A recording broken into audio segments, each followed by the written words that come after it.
On a scorching summer day in 1875, the town of Santa Fe, nestled in the heart of New Mexico territory, maintained its quiet dignity. Desert winds caressed the bell tower of Mission San Miguel, while sunlight filtered through stained glass windows, casting colorful patterns across the stone floor. The people living in this small frontier town followed rules as rigid as the harsh desert conditions they endured. Here, religion and tradition stood above all else. Even sinful thoughts could invoke God's wrath. And within this sanctity, no one knew that storms were brewing in Sister Magdalena's heart. That day, the dust cloud rising from the desert horizon didn't just herald the arrival of a stranger to town. That dust cloud also carried the return of a past that had been buried 5 years ago. A past that would shake the very foundations of faith and challenge the sacred vows that bound a woman's soul. Some say love is the greatest sin. Others believe it's the greatest salvation. But what happens when these two forces collide within the walls of a sacred place? What happens when a heart that has sworn itself to God finds itself torn between heaven and earth? This is the story of Sister Magdalena, a woman who would discover that some bonds are stronger than sacred vows, and some loves are worth risking everything for. The morning prayers had just concluded when Sister Magdalena first noticed the dust cloud on the horizon. Standing by the tall windows of the mission's prayer hall, she watched as the small speck grew larger, moving steadily toward Santa Fe. In this remote corner of the territory, visitors were rare, and unexpected ones even rarer. "Sister Magdalena," came the gentle voice of Father Antonio behind her. "The children are waiting for their lessons?" She turned from the window, her dark habit rustling softly against the stone floor. "Of course, Father. I was just... The desert seems restless today." Father Antonio joined her at the window, his weathered hands clasped behind his back. At 55, he had seen enough of the frontier to know when something was amiss. "A lone rider," he observed, squinting against the bright morning sun, "moving with purpose." Magdalena's heart skipped a beat, though she couldn't explain why. Something about the approaching figure stirred a memory she had worked 5 years to bury. "Perhaps someone in need of sanctuary," she suggested, her voice steadier than she felt. "Perhaps," Father Antonio agreed, but his tone carried a note of caution. In these parts, lone riders could mean trouble as easily as salvation. The children's laughter echoed from the courtyard, calling Magdalena back to her duties. She had been teaching the local children to read and write for 3 years now, finding peace in their innocent enthusiasm. It was one of the many ways she had learned to fill the void in her heart, to make her sacrifice meaningful. As she settled into the small classroom, arranging the few precious books they possessed, her mind wandered despite her efforts to focus. 5 years ago, she had fled to this mission in the dead of night, wearing nothing but her wedding dress and a heart full of terror. She had begged Father Antonio for sanctuary, and he had provided it without question, asking only that she commit herself fully to God's service. The transformation from Maria Elena Vasquez, daughter of the wealthiest rancher in the territory, to Sister Magdalena had been complete. She had taken her vows with genuine devotion, finding solace in prayer and service. The woman who had once danced at grand fiestas and dreamed of romantic love had died that night 5 years ago, or so she had convinced herself. "Buenos dias, Hermana Magdalena." The children's voices brought her back to the present as they filed into the classroom, their faces bright with curiosity and affection. "Buenos dias, mis niños," she replied, forcing a smile that grew genuine as she looked at their eager faces. "Today we'll continue reading about the adventures of Don Quixote." As she opened the worn book, the sound of approaching hoofbeats echoed through the mission walls. The children's attention immediately shifted toward the sound, and Magdalena felt her pulse quicken. She tried to continue reading, but the words seemed to blur on the page. The hoofbeats stopped just outside the mission gates. "Sister," called Brother Miguel from the courtyard, "we have a visitor, a man with an injured companion. Father Antonio requests your assistance." Magdalena's hands trembled slightly as she closed the book. As the mission's healer, she often tended to travelers and townspeople alike. It was another way she served God, using the knowledge of herbs and medicine her grandmother had taught her in childhood. "Children, practice writing your letters," she instructed, rising from her chair. "I'll return shortly." But as she walked toward the main hall, her steps grew heavier with each passing moment. There was something about this morning, something about that approaching rider, that filled her with a dread she couldn't name. The mission's heavy wooden doors stood open, allowing the desert heat to mingle with the cool stone interior. Father Antonio stood just inside, speaking with a tall figure silhouetted against the bright sunlight. The stranger's back was turned to her, but something about his posture, the way he held his shoulders. "Sister Magdalena," Father Antonio called, "this gentleman has brought an injured man who needs immediate attention." The stranger turned. Time stopped. The world tilted on its axis, and 5 years collapsed into nothing. Standing before her, dusty from travel but unmistakably real, was Joaquin Rivera. The man she had loved with every fiber of her being. The man she had fled from on their wedding night. The man she had convinced herself she would never see again. His dark eyes widened with recognition, and she saw her own shock mirrored in his gaze. For a moment, neither spoke, the weight of 5 years and 1,000 unspoken words hanging between them like a chasm. "Maria," he whispered, the name falling from his lips like a prayer. "That name no longer exists," she managed to say, her voice barely audible. "I am Sister Magdalena now." Father Antonio looked between them, his experienced eyes taking in the tension that suddenly filled the air. "You know each other?" "We ... Joaquin began, then stopped as if remembering where he was. "We knew each other long ago, Father, in another life." Magdalena forced herself to move, to remember her duties. "You mentioned an injured man?" "Yes," Joaquin said, his voice carefully controlled. "My partner was shot by bandits 2 days' ride from here. He's lost a lot of blood." Professional training took over, pushing aside the emotional turmoil. "Bring him to the infirmary immediately. Brother Miguel, please prepare clean water and bandages." As Joaquin carried his unconscious companion into the mission's small medical room, Magdalena caught glimpses of the man she remembered. He was older now, his face weathered by sun and hardship, his body leaner and more muscular. But his hands were still gentle as he laid his friend on the narrow bed, and his eyes still held that intensity that had once made her heart race. "What happened?" she asked, examining the wounded man's injuries, while carefully avoiding Joaquin's gaze.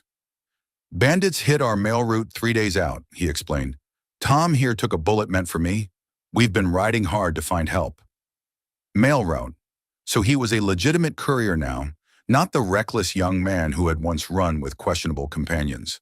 The thought brought an unexpected wave of relief. As she worked to clean and stitch the wound, she became acutely aware of Joaquin's presence beside her. He handed her supplies without being asked, anticipating her needs with an intimacy that spoke of their shared past. Their fingers brushed as he passed her the needle, and the contact sent electricity through her entire body. "He'll live," she finally announced, stepping back from the bed. "But he needs rest and time to heal." "Thank you," Joaquin said softly. I knew if anyone could save him, it would be you. You always had a gift for healing." The words hung between them, loaded with memory. She remembered the time she had tended a cut on his hand after a fall from his horse, how he had watched her face as she worked, how that moment had led to their first kiss. "Sister Magdalena," Father Antonio's voice interrupted from the doorway. "Perhaps our guest would like some food and water? It's a long journey from anywhere in this heat." "Of course," she replied quickly, grateful for the interruption. "I'll have Brother Miguel prepare something." As she moved toward the door, Joaquin caught her arm gently. The touch was like fire against her skin, even through the thick fabric of her habit. "Maria, Magdalena," he corrected himself. Could we speak, just for a moment?" She looked into his eyes and saw the same desperate longing she felt in her own heart. But she also saw something else, a pain that matched her own, a longing that had apparently survived 5 years of separation. "I don't think that would be wise," she whispered. "Please," he said, his voice breaking slightly. 5 years, Maria. 5 years I've searched for you. I need to know why. I need to understand." Father Antonio cleared his throat diplomatically. "Perhaps our guest would benefit from some rest as well. The heat of the day is approaching, and travel in the desert sun can be taxing." The subtle message was clear. This conversation needed to happen away from curious ears and sacred spaces. There's a small garden behind the mission, Magdalena found herself saying, near the old olive tree, after Vespers tonight. Joaquin nodded, understanding. Thank you. As he followed Father Antonio toward the guest quarters, Magdalena sank into a chair beside the wounded man's bed. Her hands were shaking, her heart racing as if she had run for miles. 5 years of carefully constructed peace had been shattered in an instant. The woman she had tried so hard to bury was clawing her way back to the surface, and she didn't know if she had the strength to push her down again. Outside, the desert sun climbed higher, and the heat grew oppressive. But inside the cool stone walls of the mission, Sister Magdalena sat in the growing shadows, knowing that by evening, she would have to face the greatest test of faith she had ever encountered. The stranger had returned, and with him, all the desires she had sworn to abandon forever. The afternoon stretched endlessly as Magdalena attempted to return to her normal routines. She tried to focus on her duties, teaching the children, tending the mission's small garden, helping prepare the evening meal. But her mind kept drifting to the man now resting in the guest quarters. During the quiet hour before Vespers, she found herself in the mission's small library, pretending to organize the few dozen books they possessed. In reality, she was hiding, trying to gather the courage she would need for the conversation that awaited her after evening prayers. "Troubled waters run deep," came Father Antonio's gentle voice from behind her. She turned to find the priest standing in the doorway, his weathered face kind but knowing. "Father? In my 30 years of service, I've learned to recognize the signs of a soul in conflict," he said, settling into one of the worn wooden chairs. "That man, Joaquin, he's not merely someone from your past, is he?" Magdalena set down the book she had been holding, her hands trembling slightly. "No, Father, he was. Your intended husband?" The words hit her like a physical blow. She had never spoken of her past to anyone, not even in confession. The shame and confusion of that night 5 years ago had remained locked in her heart. "How did you know?" Father Antonio smiled sadly. "A priest learns to read faces, my child, and I've seen enough desperate brides flee to sanctuary to recognize the signs. You came to us on what should have been your wedding night, wearing a gown that cost more than most families see in a lifetime." Magdalena sank into the chair across from him, her carefully maintained composure finally cracking. "I couldn't go through with it, Father. Not after what I discovered." "What did you discover?" The memory rushed back with painful clarity. 5 years melted away, and she was once again standing in the shadows outside the cantina in her father's hacienda, listening to conversations that shattered her world. "The night before our wedding," she began, her voice barely above a whisper, "I couldn't sleep. I was nervous, excited. I went to look for Joaquin, to steal a moment alone with him before the ceremony. I found him with his friends, drinking and celebrating." Father Antonio waited patiently, understanding that some confessions took time to unfold. They were talking about the marriage, about what it would mean. One of his friends joked about how Joaquin had played the long game perfectly, how marrying the richest man's daughter in the territory would set him up for life. They talked about my father's cattle, his land, his business connections, but never about me. The pain in her voice was still fresh after all these years. "And Joaquin, he laughed. He said that love was a luxury he couldn't afford, but that I was pretty enough to make the sacrifice bearable." Father Antonio's expression grew grave. "And so you fled." "I felt like such a fool," Magdalena continued, tears now flowing freely. "I had believed every word he spoke of love, every promise he made. I thought what we had was real, sacred, to discover it was all calculation, all strategy." "So you came to us seeking sanctuary from a loveless marriage." "I came seeking sanctuary from my own naivety," she corrected. "I thought if I devoted myself completely to God, I could purge myself of those foolish romantic dreams.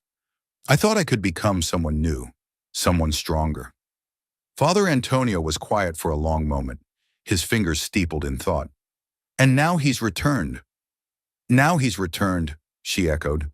"And Father, seeing him again, all those feelings I thought I had conquered, have returned as well?"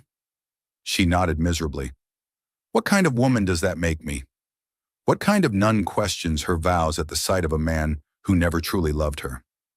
It makes you human, Father Antonio said gently. Tell me, child, in these 5 years, have you served God faithfully? I've tried to. Have you helped the sick, taught the children, comforted the grieving? Yes, but have you found peace in prayer, solace in service? Most of the time, yes. Father Antonio leaned forward. Then you have lived a life of genuine devotion. But devotion born of pain and fear is different from devotion born of love and choice. His words confused her. I don't understand. When you came to us, you were running from something. That's not the same as running towards something. True religious calling comes from love of God, not fear of the world. The implications of his words were staggering. Are you questioning my vows? I'm saying that tonight, when you speak with this man, you need to listen not just to what he says, but to what your heart tells you. God's will isn't always found in the path that seems most righteous. Sometimes it's found in the path that requires the most courage. Before she could respond, the mission bell began to toll, calling the faithful to Vespers. Father Antonio rose, placing a gentle hand on her shoulder. Go to evening prayers, my child. Seek God's guidance. And remember, he made the heart as surely as he made the soul. Perhaps it's time you trusted both. As Vespers concluded and darkness settled over the desert, Magdalena made her way to the small garden behind the mission. The old olive tree stood silhouetted against the star-filled sky, its ancient branches providing shadows that had sheltered countless secrets over the years. Joaquin was already there, waiting beside the stone bench beneath the tree. He had cleaned up from his journey, and in the moonlight, he looked achingly familiar. The same strong jawline, the same dark eyes that had once made her believe in forever. Thank you for coming, he said softly as she approached. I shouldn't be here, she replied, but she sat on the bench nonetheless, careful to maintain distance between them. Probably not, he agreed, but I needed to see you, to talk to you. 5 years, Maria. Do you know what that's been like? My name is Sister Magdalena now. Your name is whatever you choose it to be, he said firmly, but you'll always be Maria to me, the woman I fell in love with, the woman I was going to marry. The words sparked anger in her chest. The woman you were going to use for her father's wealth, you mean? Joaquin's face went white in the moonlight. What? I heard you that night, Joaquin. I heard you talking with your friends about the long game, about how marrying me would set you up for life. I heard you say that love was a luxury you couldn't afford. He stared at her for a long moment, and she saw understanding dawn in his eyes. Oh God, Maria, no. You heard that conversation? Every word. Joaquin buried his face in his hands. You don't understand. You only heard part of it. I heard enough. No, he said firmly, looking up at her with desperate eyes. You heard me lying to my friends because I was too proud to admit the truth. She frowned. What truth? That I was terrified, he admitted. That the woman I loved was so far above my station that I couldn't believe she actually wanted to marry me. That I was convinced you would realize your mistake and call off the wedding. Magdalena felt the world shift slightly. What are you saying? I'm saying that I told my friends what I thought they wanted to hear. That I was some kind of calculating fortune hunter. Because admitting that I was desperately, completely in love with a woman who could have anyone, that would have made me look weak. He moved closer on the bench, his voice growing more passionate. Maria, I loved you so much it scared me. Your father's wealth, his position, those things meant nothing to me. I would have married you if you'd been a servant girl with nothing but the dress on her back. The words hit her like a physical blow. But you said, I said what I thought would protect my pride, and in doing so, I lost everything that actually mattered. His voice broke.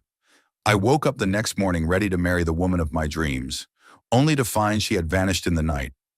Do you know what that did to me? Magdalena felt tears streaming down her face. You're lying. You have to be lying. I searched for you for 2 years, Joaquin continued.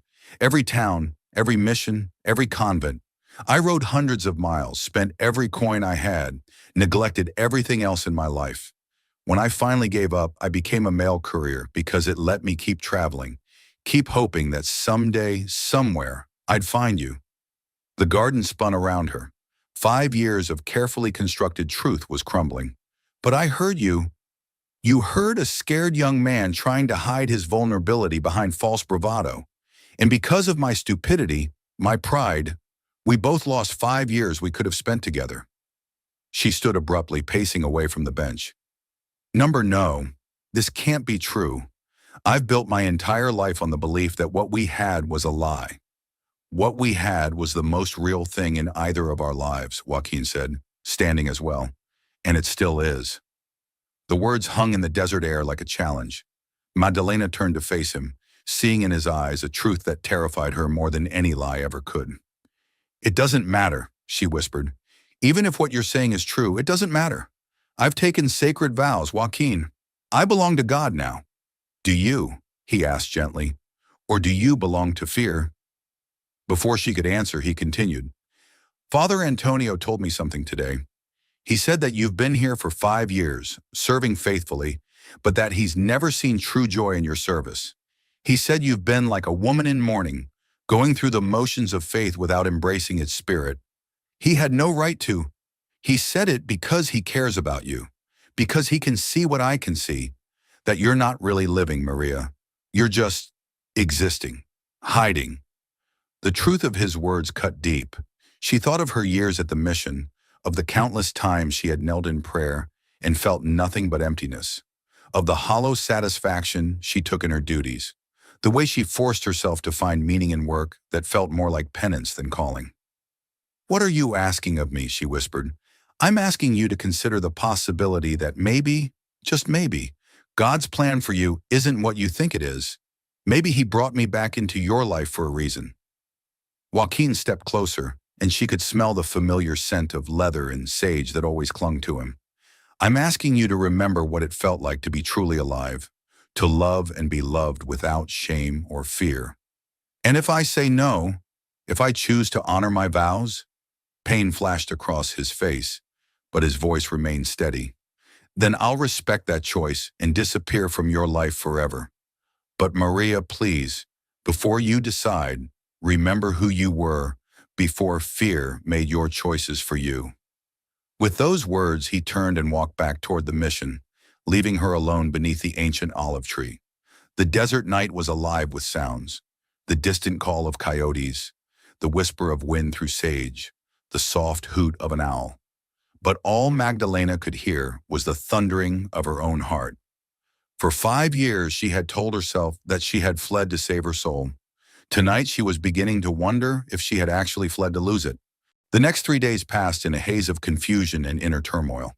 Magdalena threw herself into her duties with renewed intensity, as if constant activity could silence the questions that Joaquin's words had awakened. She rose before dawn for private prayers, spent extra hours with the children, and worked in the garden until her hands were raw from pulling weeds. But nothing could stop her from thinking about him. Joaquin remained at the mission while his companion recovered, helping with repairs around the grounds and generally making himself useful. True to his word, he maintained a respectful distance from Magdalena, but she felt his presence constantly. She would catch glimpses of him fixing a broken gate or hauling water, and each sight sent her heart racing. The worst part was how naturally he fit into the mission's rhythm. The children adored him, clustering around as he told stories of his travels. Brother Miguel appreciated his strong back and practical skills. Even Father Antonio seemed to enjoy their evening conversations about theology and philosophy. It was as if he belonged there, as if they all belonged together. On the 4th morning, Magdalena found herself alone in the chapel for private prayers before dawn. She knelt before the altar, trying to focus on her devotions, but her mind kept wandering. The questions that had tormented her since their conversation under the olive tree remained unanswered. Had she truly been called to religious life, or had she simply been running from disappointment? Was her devotion genuine, or was it built on a foundation of hurt and misunderstanding? And most terrifying of all, if Joaquin was telling the truth about his feelings, what did that mean for the vows she had taken? Struggling with morning prayers? She looked up to find Joaquin standing in the chapel doorway, silhouetted against the pre-dawn darkness. Her heart lurched at the sight of him. "You shouldn't be here," she whispered. "This is sacred space." "All space is sacred," he replied quietly, stepping into the chapel. "That's what you taught me, remember? You said God wasn't confined to buildings, that he could be found anywhere two people gathered in love." The memory hit her with painful clarity. They had been sitting by the river on her father's ranch, discussing the sermon they had heard that Sunday. She had been so young, so full of romantic notions about faith and love being intertwined. "That was a long time ago," she said, but didn't ask him to leave. Joaquin moved slowly down the aisle, his boots echoing softly on the stone floor. "Can I sit with you?" Just for a moment. Every rational part of her mind screamed that she should refuse, should send him away, should call for Father Antonio. Instead, she found herself nodding. He settled onto the kneeler beside her, careful to maintain proper distance. For several minutes they knelt in silence, the chapel filled with nothing but the soft sounds of their breathing and the distant call of morning birds. "I used to imagine this," Joaquin said finally. "Imagine what?" "Praying beside you, being married, sharing morning devotions together, building a life where faith and love existed side by side." His words sent a sharp pain through her chest. "Don't. I know I don't have the right to say these things to you anymore," he continued. "I know you've chosen a different path. But Maria, I need you to know that losing you didn't just break my heart. It broke my faith too." She turned to look at him, seeing anguish etched in his features. "What do you mean?" "After you disappeared, I couldn't understand why God would give me such happiness only to snatch it away. I stopped praying, stopped believing that there was any plan or purpose to our suffering. For 2 years, I lived like a man without a soul. And now I think maybe I understand. Maybe God needed to teach us both something before we could find our way back to each other." "Joaquin, hear me out," he said urgently. "What if your time here wasn't meant to be permanent? What if it was meant to teach you about service, about putting others before yourself? What if it was preparing you to be the kind of partner who could build something meaningful with someone?" The idea was both thrilling and terrifying. "You're asking me to believe that God wanted me to become a nun so I could learn to be a better wife? I'm asking you to consider that maybe your calling was never to serve God alone, but to serve him alongside someone who loves you? To build a family, raise children in faith, create a home where his love is lived out every day." The words painted a picture that made her soul ache with longing. She could see it so clearly. A simple house, children laughing in the yard, Sunday services where she and Joaquin sat together, a life of quiet faith and deep love. "Even if that were true," she whispered, "I've taken vows, sacred promises that can't simply be set aside because I've changed my mind." "Vows made under false pretenses," Joaquin countered. "You fled to religious life because you believed I had deceived you. But if that belief was wrong, then what? I just walk away from 5 years of service? Abandon the people who depend on me? You find a way to serve that doesn't require you to deny the deepest parts of yourself." Before she could respond, the chapel door opened and Brother Miguel entered, carrying supplies for morning mass. He stopped short when he saw them together, his eyebrows rising in surprise. "Sister Magdalena? Senor Rivera? Is everything all right?" Magdalena rose quickly, smoothing her habit. "Yes, Brother Miguel. Senor Rivera was just... He had questions about our morning prayers." "I see," Brother Miguel said, though his tone suggested he didn't entirely believe the explanation. "Father Antonio will be along shortly to prepare for Mass." "Of course," Joaquin said, standing as well. "I should return to my quarters. Thank you for the theological discussion, Sister Magdalena." As he left the chapel, their eyes met for one brief moment. In that glance, she saw all the words they hadn't been able to speak, all the possibilities that hung between them like morning mist. The rest of the day passed in a blur of activity. Magdalena taught her classes, tended the sick, and helped prepare meals. But part of her mind remained in that chapel, replaying every word of their conversation. By evening, she felt stretched thin, as if she might snap from the tension. After Vespers, she found herself walking toward the garden again, drawn by a force she couldn't resist. Joaquin was there waiting, as she had somehow known he would be. I shouldn't keep coming here, she said as she approached the olive tree. But you do, he observed. Why? She sat on the stone bench, leaving space for him beside her. Because I need to understand. If what you're saying is true, if you really did love me, I did. I do. Then help me understand how we can bridge the gap between what was and what is. I'm not the same woman who fled 5 years ago, Joaquin. I've changed. So have I, he said, settling beside her. I'm not the proud, insecure boy who was too afraid to admit his feelings. I've learned the value of honesty, even when it makes you vulnerable. What kind of life could we have, she asked, voicing the question that had tormented her all day. I have no money, no dowry. The woman my father would have given you is gone. Joaquin laughed softly. Maria, I make my living carrying mail across the desert. I don't need a dowry. I need a partner, someone to share the joys and hardships of a simple life. And my vows? Speak to Father Antonio. Really speak to him. I think you'll find he's more understanding than you expect. They sat in comfortable silence for a while, the desert night alive around them. Finally, Joaquin spoke again. There's something else you should know. About why I'm really here. Magdalena tensed. What do you mean? Tom's injury. It wasn't entirely an accident. I mean, the bandits were real, but I knew about this mail route. I knew it would bring me close to Santa Fe. I've been trying to work up the courage to come here for months. She stared at him. You planned this? I planned to deliver mail to Santa Fe, and maybe, if I was brave enough, ask around about a woman named Maria who might have joined a convent. Finding you at the first mission I tried, that was God's doing. The admission should have angered her, but instead it filled her with a strange warmth. You risked your life to find me. I risked my life because a life without you isn't worth living safely. The words hung between them, loaded with 5 years of longing and regret. Magdalena felt the last of her defenses crumbling. Joaquin, I'm scared. Of what? Of wanting this too much, of making another mistake, of choosing love over duty and discovering it was all an illusion again. He turned to face her fully, his eyes intense in the moonlight. Then don't choose based on fear. Don't choose based on duty. Choose based on truth. What truth?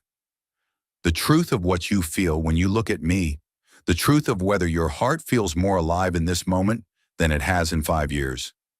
The truth of whether the woman sitting beside me is more real than the one who kneels in that chapel every morning, going through the motions of a devotion she doesn't fully feel. His words stripped away all pretense, leaving her exposed and vulnerable. But for the first time in years, she also felt completely honest. The truth is, she whispered, that I've never stopped loving you. Even when I hated you, even when I tried to bury that love under layers of duty and prayer, it never died. And the truth is, he replied, that if you'll have me, I want to spend the rest of my life proving that love is real. Before she could lose her courage, before fear could reclaim her, Magdalena leaned forward and kissed him. It was soft, tentative, filled with 5 years of suppressed longing. When they broke apart, both were trembling. I need time, she whispered against his lips. I need to pray, to think, to speak with Father Antonio. Take all the time you need, Joaquin replied. But Maria, don't take so much time that fear convinces you to choose the safe path over the true one. As they sat beneath the ancient olive tree, holding hands in the desert darkness, neither knew that Father Antonio stood at his window, looking out at the garden with a gentle smile. Some prayers, he reflected, were answered in ways that required great courage to accept. But courage, he had learned in his years of service, was often the truest expression of faith. The morning sun was just beginning to paint the eastern sky in shades of rose and gold when the sound of thundering hoofbeats shattered the peaceful silence of Santa Fe. Magdalena was in the garden, gathering herbs for the morning meal, when the first shouts reached her ears. Bandits! Bandits coming from the north! She dropped her basket and ran toward the mission's front courtyard, where she found chaos beginning to unfold. Townspeople were streaming through the gates, seeking sanctuary behind the mission's thick adobe walls. Children cried as their mothers clutched them close, while men shouted orders and tried to organize some kind of defense. How many? Father Antonio demanded of the rider who had brought the warning. Maybe 20, the man gasped, his horse lathered with sweat. The Delgado gang. They hit the bank in Taos yesterday, killed 2 people. Someone said they were heading this way. Magdalena's blood ran cold. The Delgado gang was notorious throughout the territory. Ruthless killers who showed no mercy to anyone who stood in their way. Santa Fe had no law enforcement to speak of, just a few men with hunting rifles and the courage to use them. Everyone inside the mission, Father Antonio commanded. Bar the doors and windows. We'll wait them out. But even as the priest spoke, Magdalena could see the fear in his eyes. The mission's walls were strong, but they weren't a fortress. If the bandits were determined to break in, they would find a way. Father, came Joaquin's voice from behind them. Magdalena turned to see him emerging from the guest quarters, strapping on his gun belt with practiced efficiency. How long since the warning came? Just now, Father Antonio replied, but they can't be far behind. Joaquin nodded grimly, checking his weapons. 20 men is too many to fight head-on, but maybe we can discourage them from staying long. Senor Rivera, the priest said urgently, this isn't your fight. You're a guest here, under our protection. With respect, Father, these people are under my protection too. And besides, his eyes found Magdalena's across the courtyard. I have reasons to fight for this place. Before anyone could respond, the sound of approaching riders echoed off the mission walls. Through the iron gates, they could see dust clouds rising in the distance, growing larger and closer with each passing second. Get everyone into the chapel, Joaquin ordered, his voice taking on the authority of a man accustomed to danger. It's the most defensible room. Father, do you have any men who can handle guns? A few, Father Antonio admitted. Brother Miguel served in the army before taking his vows, and some of the townsmen hunt. Good. Get them positioned at the windows. Keep the shots controlled. We want to make them think we have more firepower than we do. Magdalena found herself moving automatically, helping to herd the frightened townspeople toward the chapel. But her eyes kept returning to Joaquin as he organized the defense with calm competence. This was a side of him she had never seen before, the dangerous, capable man he had become during their years apart. Sister Magdalena, called Maria Santos, clutching her infant son to her chest. What's happening? Are we going to be safe? Yes, Magdalena heard herself saying, though she wasn't sure she believed it. We're going to be safe. Joaquin, Senor Rivera knows what he's doing. As the last of the civilians disappeared into the chapel, the sound of hoofbeats grew thunderous. Through the gates, they could now see individual riders, hard-faced men with weapons glinting in the morning sun. At their head rode a figure Magdalena recognized from wanted posters. Carlos Delgado himself, a man whose cruelty was legendary throughout the territory. Open the gates, Delgado shouted as his gang surrounded the mission. We know you're harboring money from the Taos Bank. Hand it over, and nobody has to die. Father Antonio stepped forward, his voice carrying across the courtyard with surprising strength. This is a house of God, Senor. We harbor only those seeking sanctuary. Delgado's laugh was harsh and ugly. God's house or not, old man, we're coming in. You can make this easy or hard. Your choice. The choice has already been made, Joaquin called out, appearing at one of the mission's upper windows with his rifle trained on the bandit leader. You're not welcome here. Several of Delgado's men reached for their weapons, but their leader held up a hand. Well, well, a hero. How refreshing. His voice dripped with sarcasm. You really think you can hold us off, boy? I think, Joaquin replied calmly, that you're going to find this mission harder to crack than you expect. And I think the territorial militia is going to be very interested to hear that Carlos Delgado is in this area. It was a bluff. There was no militia within 50 miles, but Delgado's eyes narrowed with uncertainty. In the silence that followed, Magdalena could hear her own heartbeat thundering in her ears. You've got 1 minute to reconsider, Delgado finally said. After that, we start shooting, and we don't stop until everyone in there is dead. The bandit leader wheeled his horse around, barking orders to his men.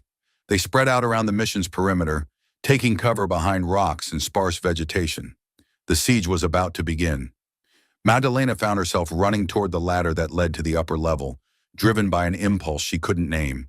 She needed to be near Joaquin, needed to help somehow, even if it meant abandoning her place with the other civilians. "Maria, no!" Joaquin said sharply as she appeared at the window beside him. "Get back to the chapel where it's safe." "I'm not leaving you," she said firmly, surprised by her own resolve. "If you're going to defend this place, you'll need someone to tend the wounded." "This isn't a game," he said, his voice rough with worry. "These men will kill anyone they see, including you. Then we'd better make sure they don't get that chance." Before he could argue further, the first shots rang out. Bullets whined off the adobe walls, sending chips of clay flying. Joaquin returned fire immediately, and Magdalena saw one of the bandits spin and fall from his horse. "Good shot," she breathed. "Stay low," he commanded, reloading with swift efficiency. "And if I fall, run. Don't try to help me. Just run." "I'm not going anywhere," she said, and meant it. The battle raged for what felt like hours, but was probably only minutes. The mission's defenders were vastly outnumbered, but they had the advantage of position and cover. Brother Miguel proved to be an excellent marksman, and the few townsmen with rifles managed to keep the bandits pinned down behind inadequate shelter. But it was Joaquin who made the difference. He moved from window to window with deadly precision, his shots carefully aimed and devastatingly effective. Watching him, Magdalena saw not the young man she had once known, but a seasoned fighter who had learned hard lessons in the years since their separation. "How many are left?" she asked during a brief lull in the shooting. "Maybe a dozen," Joaquin replied, quickly counting the figures still moving outside the walls. "But they're getting desperate. Delgado won't want to stay here much longer. Too much risk of real law enforcement showing up." As if summoned by his words, Delgado's voice boomed across the courtyard again. "Last chance. Send out the money and the pretty nun, and we might let the rest of you live." The words sent ice through Magdalena's veins. They wanted her specifically. But why? Then understanding dawned with horrible clarity. "They think I'm Maria Vasquez," she whispered, "my father's daughter. They think he's hidden money here." Joaquin's face went white. "Your father was one of the richest men in the territory. If they think he's stashed gold here, they'll never stop trying to get in," she finished. "Not as long as they think I can lead them to it." The situation had just become infinitely more dangerous. Delgado wasn't just looking for quick loot anymore. He thought he had stumbled onto the prize of a lifetime. "There's only one way to end this," Magdalena said, moving toward the ladder. Joaquin caught her arm. "What are you doing?" "I'm going to tell them the truth, that my father is dead, that there's no money here, that I'm nobody important anymore. They'll never believe you, and even if they did, men like Delgado don't leave witnesses." "Then what do you suggest?" Joaquin was quiet for a moment, his mind clearly racing. Then his expression hardened with resolve. "I'm going to do something stupid." "Joaquin, no."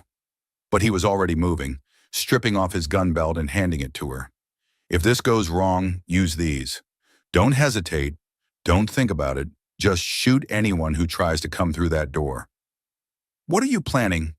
Instead of answering, he called out the window. "Delgado, I want to make a deal." The shooting stopped abruptly. "I'm listening," the bandit leader shouted back. "Single combat," Joaquin yelled. "You and me, pistols at dawn. If I win, you and your men ride out of here and never come back. If you win, I'll tell you where the real treasure is hidden." Magdalena's heart stopped. "Joaquin, you can't—" "If I lose," he continued, ignoring her protests, "the information dies with me. But if I win, you get nothing and lose your best chance at the biggest score of your career." There was a long pause. Then Delgado's laughter echoed off the mission walls. "You're either very brave or very stupid, boy. But I like the odds. 1 hour in the courtyard. Just you and me." "Agreed." As Joaquin turned away from the window, Magdalena grabbed his arm. "Have you lost your mind? He's a killer, Joaquin. He's probably faster than anyone you've ever faced." "Maybe," he admitted, "but this is the only way to end it without more innocent people dying. And Maria, if something happens to me, I need you to know that these have been the best days of my life. Just being near you again, even like this." She silenced him with a fierce kiss, pouring all her fear and love and desperation into the contact. When they broke apart, both were shaking. "You're not going to die," she said fiercely. I won't let you. We just found each other again. I'm not losing you to some bandit's bullet. Maria, no, she said firmly. You're going to win this fight. You're going to send those men running, and then we're going to figure out what comes next. Together. The certainty in her voice seemed to give him strength. He nodded, then began checking his weapons with methodical care. But Magdalena could see the tension in his shoulders, the tight line of his jaw. In 1 hour, the man she loved would face almost certain death. And there was nothing she could do but pray and hope that 5 years of separation hadn't been God's way of preparing them for another tragedy. Outside, Carlos Delgado was preparing for what he was sure would be an easy kill. He had no way of knowing that he was about to face a man fighting not just for his own life, but for a love that had survived 5 years of heartbreak and misunderstanding. Some fights, as Father Antonio would later reflect, were decided before the first shot was fired. And sometimes the strongest weapon a man could carry wasn't made of steel and powder. Sometimes it was made of hope. The hour passed like an eternity and an instant simultaneously.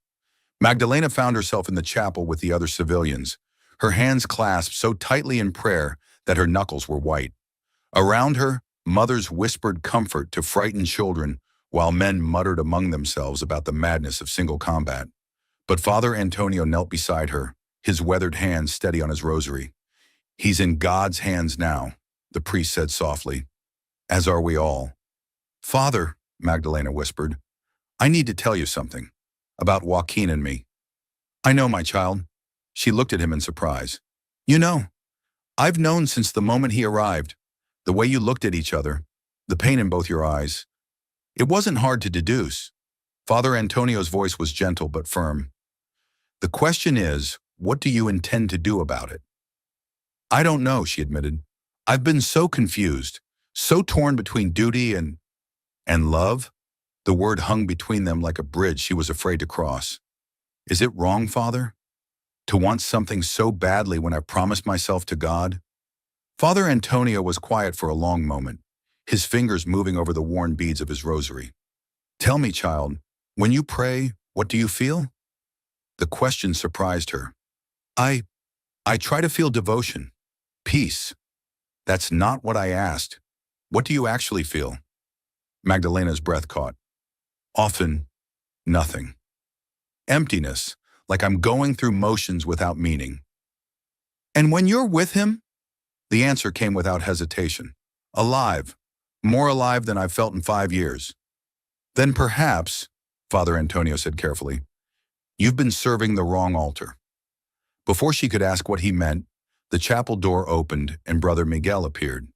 It's time, he said simply. The civilians were to remain in the chapel for safety, but Magdalena found her feet carrying her toward the door despite every rational thought. Father Antonio didn't try to stop her. Sister Magdalena, called Maria Santos, where are you going? To bear witness, she replied, not entirely sure what she meant. The mission's courtyard had been transformed into an arena. Delgado's remaining men formed a rough circle, their weapons drawn but lowered. Even bandits respected the ancient code of single combat. At the center of the space, 2 men faced each other across 20 paces of dusty ground. Carlos Delgado looked exactly like what he was, a killer who had survived countless gunfights through speed and ruthlessness. His hand rested casually near his pistol, and his scarred face wore a confident smirk. Joaquin stood opposite him, and Magdalena's heart clenched at the sight. He looked calm, centered, but she could see the tension in his posture. This wasn't just about survival anymore. It was about protecting everyone he cared about, including her.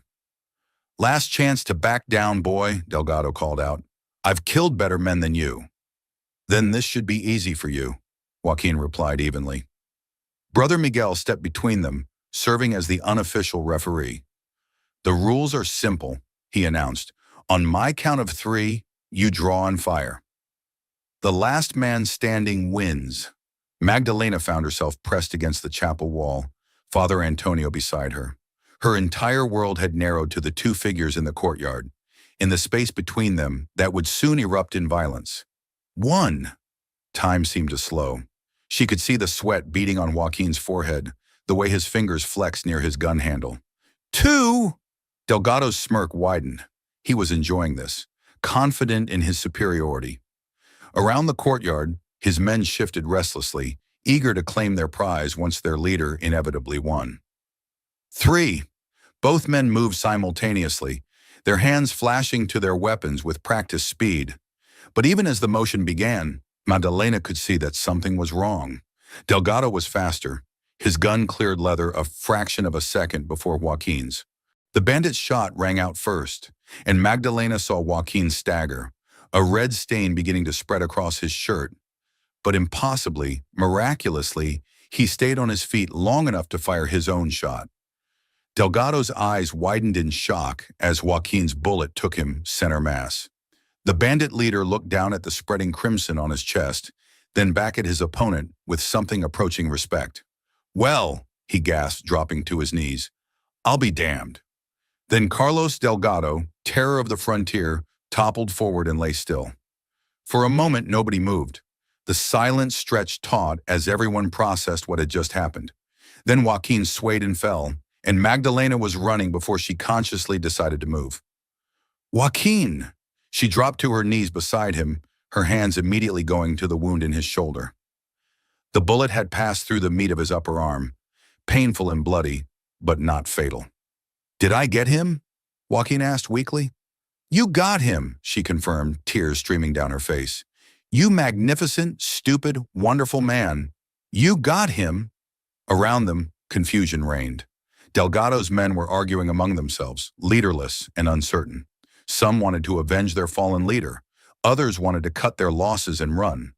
The standoff was rapidly deteriorating into chaos. "Listen to me," Father Antonio's voice boomed across the courtyard with unexpected authority. "Your leader is dead. The fight is over. Take his body and go before we decide to send for the territorial marshal." "Like hell," snarled one of the bandits, a thin man with a face like a rat. "We came here for money, and we ain't leaving without it." "There is no money," Magdalena shouted, still cradling Joaquin's head. "My father is dead, his fortune is gone, and I'm nobody important. You've been chasing a ghost." "You're lying," the bandit accused, raising his rifle. "Rich girl like you, there's got to be gold somewhere." The weapon swung toward her, and Magdalena saw death in the man's eyes. But before he could fire, another shot rang out. The bandit spun and fell, Brother Miguel's smoking rifle now trained on the remaining gang members. "Anyone else want to test their luck against God's house?" the former soldier asked mildly. That broke the spell. Faced with organized resistance and their leader dead, the surviving bandits grabbed Delgado's body and mounted up. Within minutes, the thunder of hoofbeats was fading into the distance, leaving only dust and the acrid smell of gunpowder. "Is it over?" someone called from the chapel. "It's over," Father Antonio confirmed. "God be praised, it's over." But Magdalena barely heard the celebration beginning around her. All her attention was focused on the man in her arms, whose blood was soaking through her habit. "We need to get you inside," she said urgently. "That wound needs proper attention." "Maria," Joaquin said weakly, his hand finding hers. "I need to tell you something, in case ... "You're not dying," she said fiercely. "I won't let you." "In case I don't get another chance," he continued, "fighting for you, for this place, it was the most right thing I've ever done. Whatever happens next, I want you to know that." The words broke something inside her chest. All the confusion, all the internal debate, all the careful weighing of duty versus desire. It all crystallized into perfect clarity in that moment. She loved this man. Not the memory of who he had been, not the fantasy of who he might become, but the real, flawed, heroic man who had just risked everything to protect a place that mattered to her. The man who had spent 5 years searching for her. The man who had faced down a killer to keep her safe. "Joaquin," she said, her voice steady despite her tears, "when you're healed, when this is all over, ask me again." "Ask you what?" "To marry you, to leave this place and build a life together. Ask me again, and this time I'll give you a different answer." His eyes widened. "Maria, are you sure?" "I've never been more sure of anything in my life." As Brother Miguel and Father Antonio helped carry Joaquin into the mission's infirmary, Magdalena felt the last of her resistance crumble. She had spent 5 years trying to serve God by denying the deepest parts of herself. Now she understood that maybe, just maybe, she could serve him better by embracing them. The woman who had fled to the mission 5 years ago in fear and heartbreak was finally ready to step back into the world. Not as Maria Vasquez, daughter of privilege, and not as Sister Magdalena, bride of Christ, but as someone entirely new. Someone who had learned that love and faith didn't have to be enemies, and that sometimes the most sacred vow was the one you made to your own heart. 2 weeks later, Joaquin's wound had healed enough for him to move around the mission without assistance, though he still carried his left arm in a sling. The bullet had done no permanent damage, but Brother Miguel, who served as the mission's doctor, insisted on rest and careful movement. For Magdalena, those 2 weeks had been a time of profound transformation. She had spoken at length with Father Antonio about her decision, expecting resistance or disappointment. Instead, she found understanding and even relief. "I've watched you for 5 years," the priest had told her during one of their conversations. "You've served faithfully but never joyfully. There's a difference between penance and calling, my child. I think you finally discovered which yours truly was." The formal process of being released from her vows would take time and correspondence with church authorities, but Father Antonio assured her it could be done. Her vows had been taken under emotional duress, based on a fundamental misunderstanding, and she had never taken final orders. The church, he explained with gentle humor, preferred its nuns to be there by choice rather than by flight from heartbreak. Now, as the sun set over the desert on what would be her last night at Mission San Miguel, Magdalena found herself once again in the garden beneath the old olive tree. But this time, she wasn't wearing her nun's habit. Instead, she wore a simple blue dress that one of the townswomen had given her, the first secular clothing she had worn in 5 years. It felt strange, liberating, and terrifying all at once. "Having second thoughts?" Joaquin asked as he approached through the gathering dusk. His voice was gentle, without pressure or expectation. "Every minute," she admitted, "but not about you, about whether I'm strong enough to be the woman you need me to be." He settled beside her on the stone bench, careful not to jar his injured arm. "You faced down armed bandits to save my life.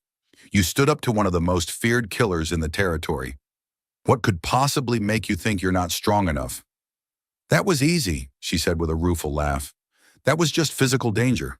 This, building a life together, being a wife instead of a nun, figuring out how to love someone without losing myself in the process, that's terrifying." Joaquin was quiet for a moment, studying her face in the fading light. "You know, I've been thinking about what you said that first night, about hearing me talk to my friends, about thinking I didn't really love you." "Joaquin, we've talked about this. I understand now that—" "No, let me finish," he said gently. "You were right to be angry, not about my feelings for you. Those were always real, but about my cowardice. I was so afraid of appearing weak that I hurt the person I love most. I let pride come between us." He turned to face her fully. "I want you to know that I've learned from that mistake. If we do this, if we build a life together, I promise you'll never have to wonder what I'm really thinking or feeling. No more false bravado. No more saying what I think others want to hear. Just truth, even when it's uncomfortable." The sincerity in his voice made her heart ache. "And I promise not to run away when things get difficult. No more hiding behind walls, literal or figurative. So we're both going to be completely honest, even when it's scary? Especially when it's scary." They sat together as the first stars appeared overhead, the desert air cooling around them. Somewhere in the distance, a coyote called to its mate, and the sound seemed to underscore the wildness of the life they were choosing. "Where will we go?" Magdalena asked finally. "I've been thinking about that," Joaquin replied. "There's a town called Silver Creek, about 100 miles north of here. It's growing fast. They need a school teacher, and they could use someone with medical knowledge too. The mail route runs right through it. You want to keep carrying mail? For now, until we can save enough to maybe buy some land, start a small ranch. Nothing grand, just enough to support a family."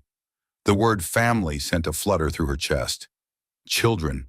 She had taught the mission children for years, but the thought of raising her own, with Joaquin— "How many children do you want?" she found herself asking. His smile was visible even in the growing darkness. As many as God blesses us with, though I'd like to start with one and see how we do. I'd like that too. They fell silent again, both lost in visions of a future that had seemed impossible just weeks ago. Finally, Joaquin spoke again. There's something else we need to talk about. Your father's ranch. Magdalena stiffened. What about it? It's still legally yours, Maria. Your father died without other heirs, and you never formally renounced your inheritance. That land, those cattle, it's worth a fortune. I don't want it, she said immediately. That life, that world, it nearly destroyed me. I want something real, something we build together. I understand that, Joaquin said carefully, but think about what we could do with those resources. The good we could accomplish. Schools for children who have none, medical care for families who can't afford it, help for people like us who are trying to build new lives. The idea had never occurred to her. She had been so focused on escaping her father's legacy that she hadn't considered using it for good. You really think we could make a difference? I think, he said, taking her hand, that together we could change lives, not by being wealthy and powerful, but by using wealth and power as tools to serve others. It was a vision that appealed to the part of her that had found genuine satisfaction in her work at the mission. Service, but by choice rather than obligation. Faith lived out through action rather than just prayer. It won't be easy, she warned. People will talk. The rich girl who became a nun and then ran off with a mail courier will be scandal from here to Santa Fe. Let them talk, Joaquin said with a grin. We'll give them something really worth gossiping about. As if summoned by their conversation, Father Antonio appeared in the garden, his footsteps soft on the pathways he had walked for 30 years. I hope I'm not intruding, he said gently. Never, Father, Magdalena replied, rising to embrace him. I was hoping to speak with you before we left tomorrow. Actually, that's why I'm here. The priest settled on a nearby stone, his expression thoughtful. I have a proposition for both of you. Joaquin and Magdalena exchanged glances. What kind of proposition? Joaquin asked. The church has been discussing the need for a new mission further north, near Silver Creek, Father Antonio began. A place to serve the growing population there, provide education and medical care, spiritual guidance. They've asked me to recommend someone to establish and run it. Understanding dawned on Magdalena's face. I'm suggesting that perhaps God has been preparing you both for this work. Joaquin, your knowledge of the territory and its people would be invaluable. Maria, your education and medical training could transform lives. And together, he smiled, together you could build something beautiful. But I'm not a priest, Joaquin protested. I can't run a mission. No, but you could run the practical side while Maria handles education and healing. It wouldn't be a traditional arrangement, but these are not traditional times. The church is learning to adapt.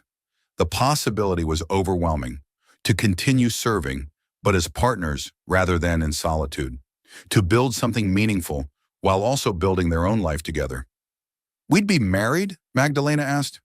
Of course. I could perform the ceremony myself before you leave, if you'd like. Consider it a wedding gift. Joaquin looked at Magdalena, his eyes questioning. This would change everything they had discussed, but it would also fulfill dreams she hadn't dared to voice. What do you think? He asked softly. I think, she said, her voice growing stronger with each word, that maybe this is what I was really called to do. Not to serve God alone, but to serve Him with someone I love. To show that faith and love can work together instead of in opposition. Then we'll do it, Joaquin declared. Together. Father Antonio beamed. Excellent. I'll write to the church authorities immediately. In the meantime, he produced a small wrapped package from his robes, a wedding gift of sorts. Magdalena unwrapped it carefully, gasping when she saw what lay inside. It was a simple gold cross on a delicate chain, not the elaborate crucifix of her nun's habit, but something personal, intimate. It belonged to my mother, Father Antonio explained. She was a woman who believed that the greatest service to God was service to each other. I think she would approve of what you're doing. As Magdalena fastened the chain around her neck, She felt the last piece of her transformation fall into place. She was no longer Sister Magdalena, devoted to God in isolation. She was no longer Maria Vasquez, the frightened girl who had fled from love. She was someone new, a woman who had learned that sometimes the most sacred vows were the ones you made not to God alone, but to another human being, with God as witness. The next morning dawned clear and bright, with the promise of perfect weather for traveling. The mission's bells rang out as they had every morning for 50 years, but today they seemed to carry an extra note of celebration. In the small chapel where she had spent so many hours in conflicted prayer, Magdalena stood beside Joaquin in her simple blue dress, holding a bouquet of desert wildflowers. Father Antonio stood before them, his weathered face radiant with joy. "Dearly beloved," he began, his voice carrying to every corner of the sacred space, "we are gathered here today to witness the union of two souls who have found in each other not just love, but purpose." The ceremony was simple, attended by the mission's residents and the townspeople who had come to see the famous nun get married. Children threw flower petals, and even Brother Miguel smiled as he watched his former assistant take her vows of an entirely different nature.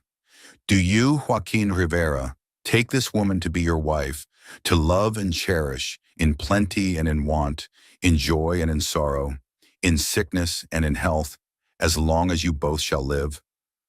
"I do," Joaquin said firmly, his eyes never leaving her face. "And do you, Maria Elena Vasquez, take this man to be your husband, to love and cherish, in plenty and in want, in joy and in sorrow, in sickness and in health, as long as you both shall live?" She thought of the vows she had broken, the ones she had kept, and the new ones she was making. "I do." "Then by the power vested in me by Almighty God and the Holy Catholic Church, I pronounce you husband and wife.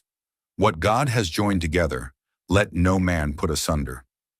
The kiss that followed was soft, reverent, and full of promise. When they broke apart, the chapel erupted in celebration, the first wedding ceremony it had hosted in decades. As they walked down the aisle together, Magdalena caught sight of the stained glass windows that had provided so much beauty during her years of prayer. The colored light still fell in patterns across the stone floor, but now it seemed to be blessing their departure rather than illuminating her solitude. Outside, their wagon waited, loaded with their few possessions and wedding gifts from the community. Tom, Joaquin's partner, had recovered enough to travel and would accompany them north to their new life. "Ready?" Joaquin asked as he helped her up onto the wagon seat. Magdalena looked back at the mission one last time. 5 years ago, she had arrived here broken and afraid, seeking shelter from a world that had hurt her. Now she was leaving whole and hopeful, ready to embrace everything that world had to offer. "Ready," she said. As their wagon rolled through the mission gates and onto the desert road, the sun climbed higher into the endless blue sky. Behind them, the bells of Mission San Miguel rang a farewell. Ahead lay Silver Creek, their new mission, and a future built on the radical idea that love and faith could work together to change the world. Magdalena reached over and took her husband's hand, feeling the warm gold of her new wedding ring catch the sunlight. For the first time in 5 years, she was exactly where she belonged. Some journeys, she reflected, required you to get completely lost before you could find your way home. And sometimes home wasn't a place at all, but a person who loved you enough to wait while you figured out who you were meant to be. As the wagon crested a low hill and began the descent toward their new life, Magdalena smiled and squeezed Joaquin's hand. Behind them lay the past with all its pain and misunderstanding. Ahead lay the future, bright with possibility. And between them, in this perfect moment, lay love. Not the desperate, fearful love of youth, but the tested, chosen love of two people who had learned that the greatest adventures were the ones you shared. The desert stretched out before them, vast and beautiful and full of promise, and together they rode into it without fear. And so ends the story of Sister Magdalena and Joaquin Rivera, two souls who discovered that sometimes the most sacred vows are the ones we make not in solitude, but in partnership. Their tale reminds us that love and faith need not be enemies, that service to God can take many forms, and that sometimes the greatest courage is required not to stay the course, but to change direction when we discover we've been walking the wrong path. In the years that followed, The mission they established near Silver Creek became known throughout the territory for its compassion and effectiveness. Children learned to read in its schoolhouse, the sick found healing in its infirmary, and countless travelers found sanctuary within its walls. But perhaps most importantly, it stood as proof that a life built on genuine love, love of God, love of each other, and love of service, could transform not just individual hearts, but entire communities. What do you think of Magdalena's choice? Was she right to leave her religious vows for earthly love, or should she have honored her commitment to the church? Could there be a middle path, as Father Antonio suggested, where faith and romance work together rather than in opposition? Share your thoughts in the comments below. I'd love to hear your perspective on this timeless conflict between duty and desire. Have you ever faced a moment where you had to choose between the safe path and the true one? If you enjoyed this tale of forbidden love in the Wild West, there are many more stories where this came from. Hit that subscribe button and ring the notification bell so you never miss our latest adventures into the heart of the American frontier. From tales of outlaws seeking redemption to stories of pioneers building new lives in harsh lands, we explore the human drama that shaped a nation. And don't forget to give this video a thumbs up if Magdalena and Joaquin's story touched your heart. Your support helps us continue bringing these forgotten tales of love, courage, and sacrifice to life. Until next time, remember that the greatest adventures are often found not in the destination, but in having the courage to begin the journey, especially when you're not traveling alone. Ride on and keep your hearts open to the unexpected.